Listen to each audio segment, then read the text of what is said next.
صل على محمد وآل محمد اللهم صل. بسم اللہ الرحمن الرحیم. بہت مشہور محاورہ ہے، پڑھو گے لکھو گے بنو گے نواب، کھیلو گے کودو گے بنو گے خراب. یہ بیٹا دور حاضر میں اگر اس کو دیکھا جائے تو ہم لوگ سمجھتے ہیں کہ یہ کسی نے ایسے ہی کہہ دیا تھا، اب اس کا الٹ ہو رہا ہے. کھیل کود کرنے کے بھی پیسے ملنے لگ گئے اور پڑھ لکھ کر بھی لوگ بے روزگار ہو رہے ہیں. اگر کہا جائے تو یہ الٹا ہو گیا محاورہ. لیکن بیٹا اس کی جو حقیقت ہے وہ الٹی نہیں ہوئی، وہ اب تک سیدھی کی سیدھی ہے. یہاں پر کھیل کود سے وہ کھیل کود مراد نہیں جو آج کل کے دور میں، اور علم سے وہ علم مراد نہیں جو دور حاضر میں. پڑھ لکھ کر نواب کس طرح بنا جاتا ہے کہ اس کے اندر، اس کی شخصیت کے اندر نظم و ضبط آ جاتا ہے، وہ اپنے آپ کو سدھار لیتا ہے، اپنے آپ کو ترتیب دے دیتا ہے اور وہ کامیابی کی طرف گامزن ہو جاتا ہے. وقتی طور پر اگر کسی کو کھیل کود سے کوئی فائدہ حاصل ہونے لگ جائے، وقتی طور پر اگر کسی کو کوئی پیسے ملنے لگ جائیں، تو اگر پیسے کو کامیابی کوئی سمجھ رہا ہے تو یہ اس کی بے وقوفی ہے. بیٹا پیسہ سہولت ہے، کامیابی نہیں ہے. جس کے پاس علم ہے وہ ہمیشہ اس لیے کامیاب ہے کہ علم کبھی چوری نہیں ہو سکتا، علم کبھی ختم نہیں ہو سکتا، علم کبھی ضائع نہیں ہو سکتا.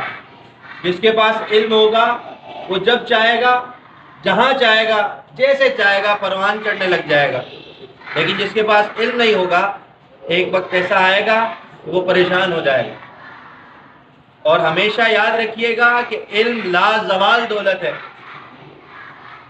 جس کو کبھی زوال نہیں ہوتا. وقت کے ساتھ ساتھ علم، جس کے پاس علم ہے نا، اس کی شخصیت میں، اس کے کردار میں، اس کے رویے میں تبدیلی آتی ہے، اچھی تبدیلی آتی ہے، بری تبدیلی نہیں.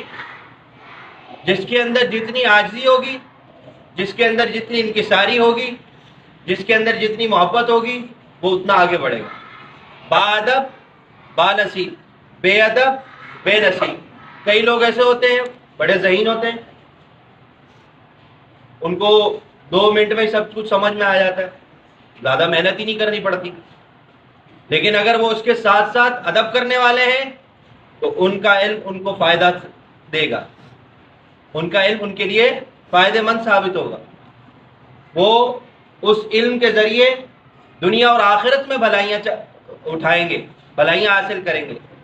لیکن اگر کسی نے ذہین ہونے کے باوجود غرور اور تکبر کیا، بے ادبی کی، تو یاد رکھیے گا دنیا میں تو وہ نقصان اٹھائے گا، وہ دیکھے گا کہ میں کس قدر پریشان ہوں، آخرت میں بھی اس کے لیے پریشانیاں.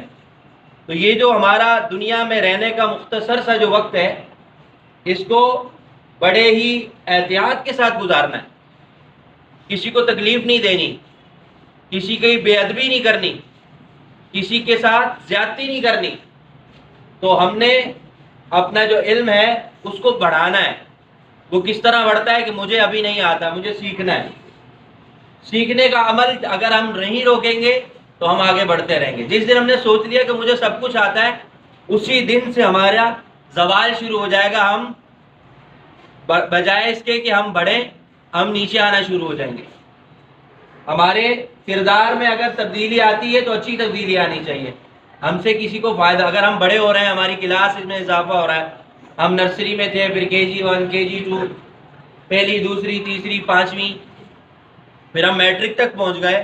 لیکن اگر ہمارے مزاج کے اندر، ہمارے کردار کے اندر، ہماری طبیعت کے اندر، ہمارے رویے کے اندر تبدیلی نہیں آئی ہے تو اس کا مطلب یہ کہ جو ہمارا علم ہے وہ ہمیں فائدہ نہیں دے رہا، ہمارے اساتذہ کی باتیں ہمیں کوئی فائدہ نہیں پہنچا رہی. تو اس پر سوچنے کی ضرورت ہے کہ آج اگر ہم اس لیول پہ نہیں سوچ رہے، بیٹا یاد رکھیے گا 5 سے 7 سال کی عمر تک، اور پھر وہاں سے جو سٹارٹ کرتے ہیں نا اچھی تربیت، پھر وہ آگے بڑھتے ہیں، ان کا کردار اچھا ہوتا ہے.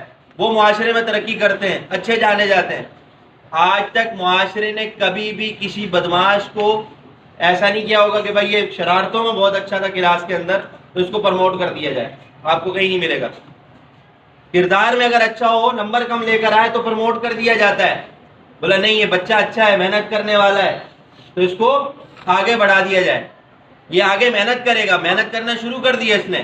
لیکن اگر کوئی بچہ کردار میں خراب ہو اور بہت زیادہ ذہین ہو، اس کو پروموٹ کبھی بھی نہیں کیا جاتا، کبھی اس کے نام کے بورڈ نہیں لگتے کہیں پہ کہ بھائی یہ بچہ شرارتوں میں اول آیا ہے، اس نے پورے اسکول میں شرارتیں بہت اچھی کی تھی، ایسا کبھی نہیں ہوا اور نہ کبھی ہوگا۔ تو یہ جو ایک کہاوت ہے، ایک محاورہ ہے کہ پڑھو گے لکھو گے بنو گے نواب، تو وہ ہم نے کردار سے نواب بننا ہے، کوئی لباس سے نواب نہیں بنتا، کوئی پیسے سے نواب نہیں بنتا۔ ہم اپنے کردار کو اچھا کریں، اپنے رویے کو اچھا کریں، اپنے اساتذہ کا، اپنے والدین کا خاص طور پہ ادب کریں گے، جتنا ادب کریں گے، آج ہم ادب کریں گے کل ہمیں فائدہ دے گا۔ جتنی ہم دعائیں لے سکتے ہیں اپنے والدین کے لیے، اپنے اساتذہ کے لیے، اپنے بزرگوں کے لیے، یہ بیٹا دعائیں ہیں، ہمارا یہ عقیدہ ہے، ہم مسلمان ہیں کہ یہ دعائیں اللہ تعالیٰ قبول کرتا ہے اور اسی سے ہمارا فیوچر اچھا ہوتا ہے۔ جتنا اپنے اندر عاجزی اور ان کی ساری لائیں، جتنا اپنے اندر ادب لائیں، تو آج سے ہم یہ ارادہ کریں، یہ عہد کریں کہ کبھی بھی اپنے سے بڑے کی بے ادبی نہیں ہوگی اور اپنے سے چھوٹے پر ظلم نہیں ہوگا۔ یہ دو چیزیں یاد رکھیے گا بیٹا، اگر یہ دو چیزیں آپ نے اپنے اندر پوری طرح بھر لی کہ بھائی یہ دو کام تو میں نے کبھی نہیں کرنے، بڑے کا ادب نہیں چھوڑنا، بڑے کا ہمیشہ ادب کرنا، اور چھوٹے پر شفقت کرتے رہنا ہے، کبھی ظلم نہیں کرنا، کبھی زیادتی نہیں کرنی، تو آپ پھر دیکھیے گا کہ اللہ تبارک و تعالیٰ آپ کو دنیا و آخرت میں کس طرح رنگ لگاتا ہے۔ تو یہ اللہ تبارک و تعالیٰ کی بنائی ہوئی دنیا ہے، تو یہاں پر ہم نے رہنا بھی اللہ تبارک و تعالیٰ کے احکامات کے مطابق ہے۔ اگر ہمیں کوئی تھوڑی سی طاقت مل جائے، کوئی اچھی سی نمبر مل جائے، تو ہمیں اپنے آپ کو بہت بڑی چیز نہیں سمجھ لینا چاہیے، تو اپنے آپ کو بڑے احتیاط سے چلاتے رہیں، آگے بڑھتے رہیں، قدم اٹھاتے رہیں۔ اللہ تعالیٰ ہم سب کو کامیابی اور کامرانی نصیب فرمائے۔ السلام علیکم۔